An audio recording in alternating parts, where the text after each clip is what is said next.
Լիե որ իմիջիալոց շատ նման են այս առումով, ճիշտ չգիտեմ, արյունակցական կապ ունեն, ազգակցական կապ ունեն Ալիևի հետ միասին, թե ոչ, տեսեք ուրեմն ինչ է անում, արցախցիները շատ լավ գիտեն, մենք էլ Արցախում շատ հաճախ ենք եղել, հյուրանոց է իբրև թե բացում, գիտեք ինչ է անում պարոն Բագրատյան,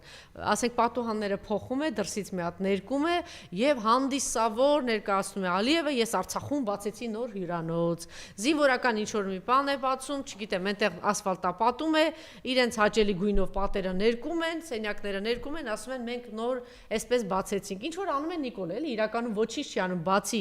այն որ վարչության պետի տեղակալի կամ գյուղապետի քարտուղարու մակարդակի,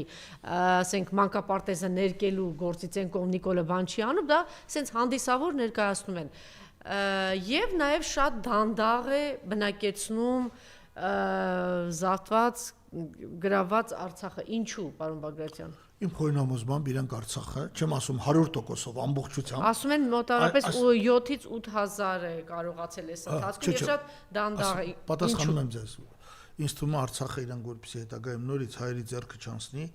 իրանք Արցախը կվերածեն ռեգիոնում ամենախոշոր ռազմական բազայի։ Եվ Թուրքիայի եւ Իսրայելի մասնակցությամբ, այո։ Որովհետեւ իրանք հայերից չեն վախում, որ հայերը կգան, հայերը չգալու լավ ձև ունեն իրանք կփորձեն պաշտպանել Փաշինյանին ու ԿՊ-ին, որ նա ընտրություններով անդադ վերարտադրվի։ Բայց Իրանը կարող է վերցնել։ Հասկանում եք։ Ինչ Արցախը եղել է եւ Իրանի եւ Ռուսաստանի դիրապետության տակ։ Ռուսաստանը կարող է վերցնել։ Հասկանում եք, այնպես փոփոխություն են լինում, որ կզարմանաք։ Հələ նայեք, ասենք 18-րդ դարի վերջին, երբ որ աղա Մահմեդ խանը գրավեց Թիֆլիսը, նրա հրոսակները հրոսակ ենք մենք անվանում, որովհետեւ բավականին մեծ վայրենություն են ունեցել, նրանք իդեպ քաջարներ էին մեծ մասամբ, բայց շիիտ քաջարներ էին, էլի։ Հետո եկան Հասան բան, Նադիր Շահը, աղա Մահմեդ խանը ճանաչեց Ղարաբաղի մելիքություններին, տվեց յարլիկ, տվեց նրանց բան, վստահագիր, որ կառավարեն երկիրը։ Բայց հետո հանկարծ Պարսկաստանը անետանում է, գալիս է Ռուսաստանը, թվում է թե գալիս է հավերժ, հանկարծ Ռուսաստանը անետանում է, այս բոլորը կարող փոխվեն։ Այս բոլորը կարող է փոխվել։ Պրոբլեմներ կան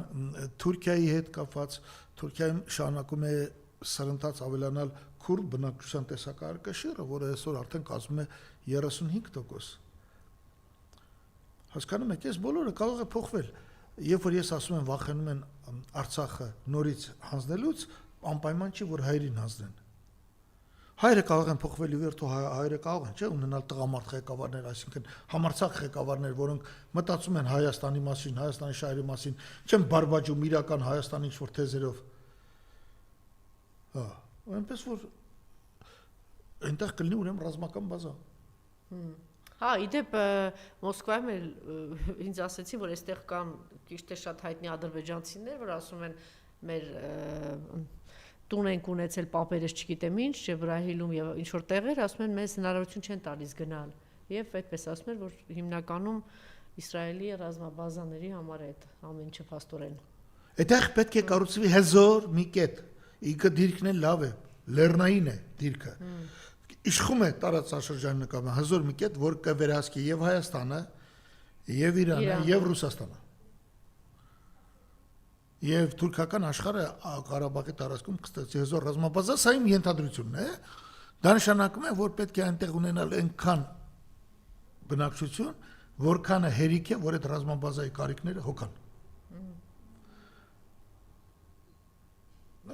Ես մարգարետ չեմ, կարող եմ սխալվել։ Խաչիկյանն էր կարծեմ ասել, բայց շատ դիպուկ, որ չեք գտնի երկրորդ ժողովուրդը, որ իր ժողովրդի մի հատվածին կհանձնի թշնամուն, իր տարածքները կտա թշնամուն եւ բանաձևումը հետեւյալն է, որ կուշտ փորով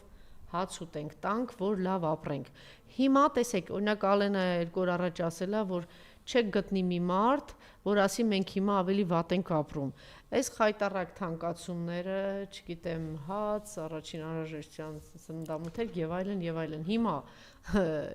ինչ ունեք ասելու հայ ժողովրդի այն հատվածին, որ ասում էր Արցախը բեռ է, տանք, որ լավ լափենք, ուտենք, կշտանանք, մեր որովայնը լցնենք։ Ըստ էության կոպիտ եմ ասում, բայց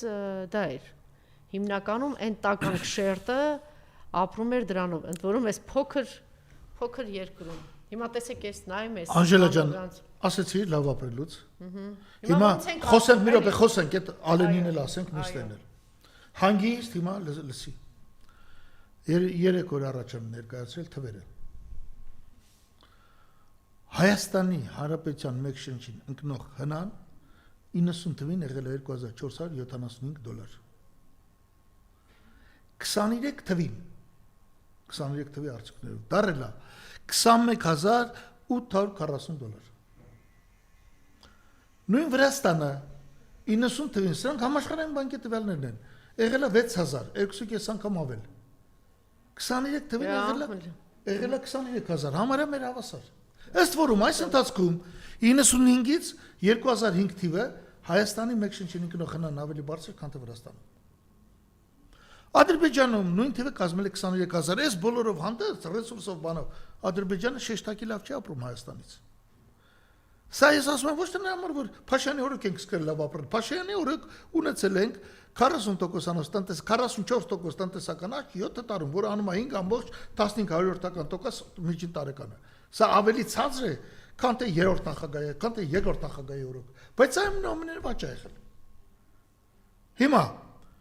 մեկ շնչին ընկնող նաև 90 թվին մենք ավել ենք 7.7 անգամ, այսինքն 21840-ը բաժանեք 2645-ի։ Այսպիսի թիվ չկա։ Վրաստանը ավել է 4 անգամ, Հայաստանը 7.7, Բուլղարիան ավել է 5 անգամ, Ռուսաստանը 5.5 անգամ, Մոլդովան 2.5 անգամ, Ուկրաինան 4 անգամ։ Արա,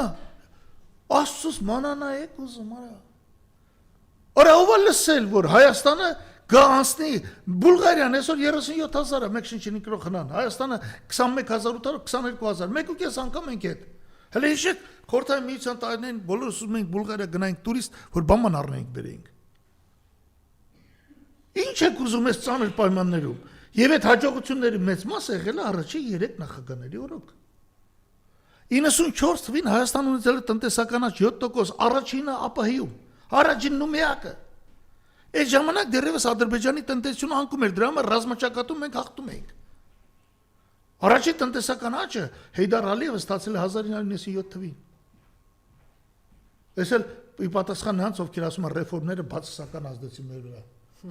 Որովհետև Հեյդար Ալիևը փորձում էր սովետական ձևերով կառավարել գործանը, ասենք Բաքվի կոնդիցիոներների գործանը, որ տենց չկառավարվեց ու քանդվեց ու տենց վերացավ։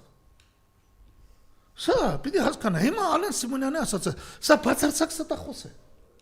Բացարձակ ստախոս։ Ալեն Սիմոնյան, մեր գնաճը 7 տարում, հիշի, ակաշների տողարա, եթե համարձակություն ունես, տղա ջան, զանգի Պետրոս Ղազարյանին, եթե քեզ իրավունք տվել են Պետրոս Ղազարյանի խոսելու, եթե նա հեռախոս կվերցնի, Պետրոս Ղազարյանն ասել նկատել եմ հմեկում աշխատող Ժաննայի ամուսնու։ Զանգի եւ ասա, Պետրոս Ղազարյան, ես ուզում եմ Հրանտ Բագրատյանի հետ կամ Բանավիճ եմ լավ ապրելու շուրջը։ Ես հրավիրում եմ քեզ Բանավիճի, վարչապետը չի գալիս։ Ուրեմն բարեկամս, հիշի։ Միջին կենսաթոշակը 17 թվի 40600 դրամից դարել է 49000 դրամ։ 49000-ը 40-ից ինչքան ավել 18%, գնաճն եղել է 25%։ Այսինքն բնակչության 500 իսկ թոշակառները 500,000 մարդ են։ Բնակչության 25%-ն են։ 25%-ը որ նախ դիչելա, չէ՞։ Պարոն Սիմոնյան։ Հաջորդը երկու ուրիշ սեկտոր էլ կա, պետական ոլորտում իրական աշխատավարձները, այո, բարձրացել են, մոտարապես 15% իրական, նոմինալը հանած, բայց այս պետական սեկտորում իրական աշխատավարձը փորձենք մաքրել ձեր տված պրեմիաներից, որ դուք տալիս եք ԿՊԱ-ականներին, մեկ էլ կարող է Հանրապետություն կուսակցությանը տակ, նայելա ԿՊ-ի բանով, կամ են եվրոպամետներին տակ և այլն, սովորաբար, եթե ամբողջ աշխատավարձը բաժանեն պետական սեկտորում աշխատողների վրա, ապա կստացվի այն, ինչը կոչվում է միջին ջերմաստիճանը հիվանդանոցում։ Դա սխալ է, հասկանում ես, Ալեն Սիմոնյան։ Գնանք մասնավոր սեկտոր, այո, այստեղ աճ կա, մոտարապես 20% աշխատավարձն ավելի են աճել, քան թե գները։ Այսինքն, եթե գներն աճել են 7 տարում 25%, 25 ամբողջ ինչքան տոկոսը, ապա այստեղ աշխատավարձն աճել են 45%, 45 հանած 20%։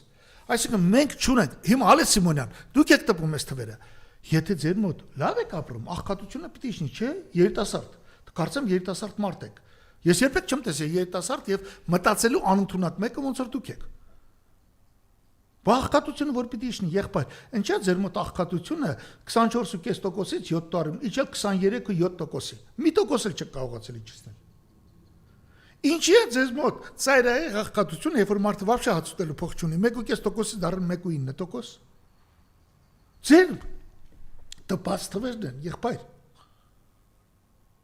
Ես կարող չեմ քո երեսին տեսնելու։ Ոչ տղա ես, ասա ես Բագրատյանի հետ գալիս եմ։ Դե լավ անհարմար բան եք ասում, հիմա պիտի գնաք այդ։ Չէ, բայց պիտի ասեն։ Չեն հասկանում։ Մի րոպե։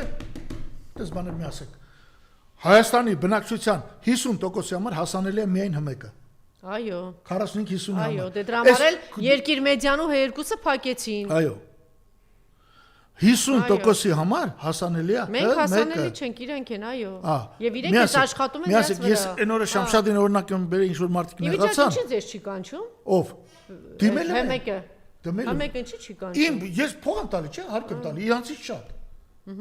Շատ հարկ եմ տալի պետության բյուջեին, հա։ Չեն կանչում։ Կդինամիկ են նույնիսկ գրե։ Անցի չեն կանչում նույնիսկ այս սահմանազատումը բացատրեմ, որը ժողովուրդը մեկը բավական է 3 անգամ ես հնարավորություն եմ խոսել, ժողովուրդը լրիվ կհեղափոխվի։ Մեկը ես հասանելի եմ ժողովրդին։ Մեկը ես անում եմ ամեն ինչ, որ հասանելի լինի իմ ասածը։ Բայց մեր հնարավորությունները օրինակ այն օրը ասել էի Շամշադինում չեն լսում ինձ, ոմանք նեղացել էին, թե տունը ես լսում եմ, ես գրելի աղբեր ջան, ես քեզ ճանաչում եմ, ինտերնետում, կոմպյուտերում, YouTube-ում, հա, կարող է լսել ես։ Բայց արի համաձայն Մեզ էլ չեն լսում, ինչ որ գյուղերում, բաներում մի շարք մարզերի չեն լսում։ Այո։ Հիմա այնպես որ ես հիմա թքած ունեմ այդ նույն Համեկի Պետրոսի եւ մյուսների վրա կներեք, թքած ունեմ, բայց ես ասում եմ նույն համար իմ ժողովրդի համար, որ իմ ժողովուրդը կորելա դեզինֆորմացիայի մեջ։ Չէ, կամ էլ հնարավորություն տվեք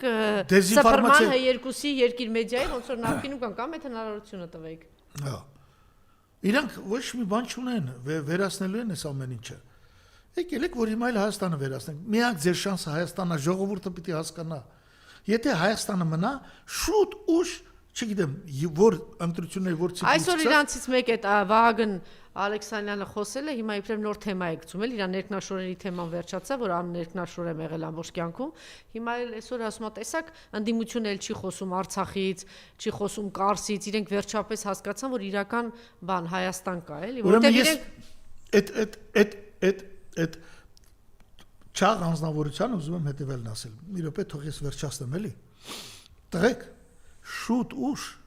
գալու են ձեր հետևից։ Ուրեմն ձեր միակ շանսը Հայաստանը վերացնելն է։ Ով էլ մնա Հայաստանում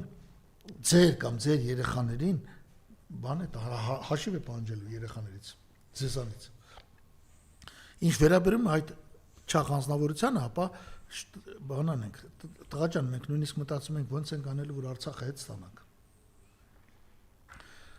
Մենք գիտենք, որ քո նման ստահակներն են այդ ամեն ինչը տվել։ Հիմա էլ ասում ես Ղարսից չի խոսում, Արցախից չի խոսում։ Ով չի խոսում։ Որովհետև պարզ պիտի բացատրել, այսօր դուք կանգնեցրել եք։ Մեր ժողովուրդը պարբերաբար Հայաստանը կործանելու եզրին եք եւ դրա համար են խոսում։ Հայաստանն է կործանում, դուք հանձնում։ Հատարհատ հանձնում են, հələ նրա բանը նայի, նա կորցրել է մեծ տրադիցիոն, քիչ թե շատ պատմության մեջ պաշտպանել են Ռուսաստանը եւ Իրանը։ Այսօր իրանք ջնջում են այդ հարաբերությունները Իրանի հետ։ Բարեբախտաբար Իրանը հույս ունենամ լեզու գտնի Միացյալ Նահանգների հետ եւ արդեն դեպի Իրան մեր գործողությունները բանանին, ինտենսիվանան, հնարավորությունները մեծանան։ Մի հատ ճանապարհ կար դեպի Իրան, հանձնել եք, ինչ եք հանձնել։ Բեր չեն կարող բերեն, կա ինքեր Իրանից բեր չեն կարողանում բերել։ Իրանը բացել է Բանդարաբաս նավահանգիստը, որ բեռները ընտանիք Չինաստանից, Հնդկաստանից կամ Բանդարաբաս, ընդից ավտոն բարձեն ու գան Հայաստան։ Տվեցիք այդ ճանապարհը Ադրբեջանին։ Երկրորդ ճանապարհը իբր հալիձորով կառուցել եք, դա ճանապարհ չէ։ Դա հեծանվով չես անցնում։ Ոտքով չես կարողանում անցնել։ Նոր ուզում եք, չգիտեմ, ճանապարհ կառուցել։ Այդ ամեն ինչը տալուց հետո էլ անգամ Նախիջևանի հետ տրանսպորտային հաղորդակցության գծերի բացման վերաբերյալ մեր դիրքորոշումը հստակ է։ Ադրբեջանը սպասում է, որ Հայաստանը կատարի իր ստանձնած պարտականությունները, ասել է Ադրբեջանի արտգործ նախարարը։ Ոչ մի պարտականություն Հայաստանը չունի։ Թող հենց ասեն չունեն, քիչ են ասում։ Հայաստանը Ադրբեջանին ոչինչ թղթերի վրա մեզ հայտնի չի որ խոսքա տվել։ Մենք ոչ մի միջանց տալու թուղթ չենք ստորագրել։ Մենք ունենք նոյեմբերի 9-ի փաստաթղթի 9-րդ կետը, որ անխոչեդող ճանապարհ պիտան, դա միջանց չի, բայց առաջի 8 կետը նոյեմբերի 9-ի հայտարարության Ադրբեջանը խախտել է, Լաչինի կայդորն էլ փակել։ Ստեղ ենք մենք ասում, թող Հայաստանը դուրս գա նոյեմբերի 9-ից, ի՞նչ եք դուրս գալիս։ Վահագն Ալեքսանյան, Նիկոլ Փաշյան, Ալեն Սիմոնյան, ինչի՞ չեք դուրս գալիս։ Մնացել է մի կետ։ Եվ նա արտգործնախարարը այսպեսի էս սուտը ասում է ոչ միայն սեփական լսարանի, այլ այսօր գնում է Հայաստանի բնակչությանը ադրբեջանականացնելու բաները աշխատանքը։ Իմիջիալոց սահմանային գյուղերի հայաթափան խայտարակ թվեր, գյուղերից 7000, 5000, մարզերից 20000, 50000 խայտարակ արտագաղթ է, այսինքն ամեն ինչ միգրացիա, ամեն ինչ անում է, որ այսպես։ Բայց Անժելա, քո մոտ չենք խոսել։ Ասենք Վահագն Ալեքսանյանը կամ մեկ ուրիշը, սա պայմանական եմ ասում, շենք են կառուցում 18 հարկանի Երևանում։ Շենքը կառուցում են նախ առանց գարաժների ստորգետնա, որ շենքի դեմը մի 10 մեքենա այդտեղ կա, բայց շենքում իհարկե ապրելու է 1000 մարդ, այդ 1000 մարդը առնվազն 600 հատ մեքենա է ունենալու։ Շենքը ունի կոմունալ կանալիզացիա կոչվածը։ Այսօր բոլորը հասկանում են, քիչ թե շատ հին շենքերում կան։ Այս հեղեղները դրա համար են, երեխեք են արդեն հեղեղներով կորում եւ այլ։ Հաջորդը։ Բայց այս շենքի շահառուն ով է։ Լավ, առաջի շենքերը նրանք էին Երևանի բնակիչների, որոնք չունեին տուն, բայց բոլորն էլ համաձայն են եկամտարկի զեղչի հաշվին կառուցել ունենալ բնակարան։ Մենք ձեզ ասել ենք, այս մի արեք։ Այդ հիպոթեկա ասել ենք մի ծավալեք։ Մենք ձեզ ասել ենք հիպոթեկը մի ծավալեք, որովհետև ստիպված եք լինելու գյուղերից մյուղերից ժողովրդին բերել։ Գրում են գյուղ, ասում են, այս գյուղում տանջալից է, չէ՞ կյանքը, ասում է, հա դե այնքան էլ հեշտ չի։ Դե արի քաղաք մի հատ բնակարան ստացել։ Բայց դուք եք անում։ Փաշյան Նիկոլն է սա անում, որովհետև Փաշյան Նիկոլը, ինչպես ասացի, լրիվ անցել Ադրբեջանի կողմը, դարել Ադրբեջանի շահերը ներկայացնող եւ Ադրբեջանից ու Թուրքիայից հրանք ստացել կենտրոնացնել Հայաստանի բնակչությունը մի քանի բնակավարում ու հատկապես մայրաքաղաք Երևանում։ Այն հաշվով, որ երբ որ Սյունիքը տանք, Նիկոլ Փաշյանը պարլամենտում հայտարարել, դե մեզ ինչ էր պետք, որ այնտեղ մարդ չեր ապրում։ Դուք սա եք անում, սա մտածված քաղաքականությունը մեզ էլ հիմարի տեղ մի դրեք։ Բայց միևնույնն է, մենք խախտենք։ Ժողովուրդը քաղաքտի, հայ ժողովուրդը մեծագույն ճգնաժամ մեջ ապրել, որովհետև մեծագույն սխալ է կատարել ընտրելով Նիկոլ Փաշյանի, խաբել է Նիկոլ Փաշյանի ժողովրդին։ Հիմա էլ եկել ասում եք Ղարսը չենք հիշում, տղա ջան, շատ լավ էլ հիշում ենք Ղարսը։ Եվ քո նման ոչնչությունները, ոչ Արցախը չեք հիշում, քո նման ոչնչությունները չեն բարեբախտաբար, որ հա, որ առաջնորդ պետք է առաջնորդեն այս ազգին։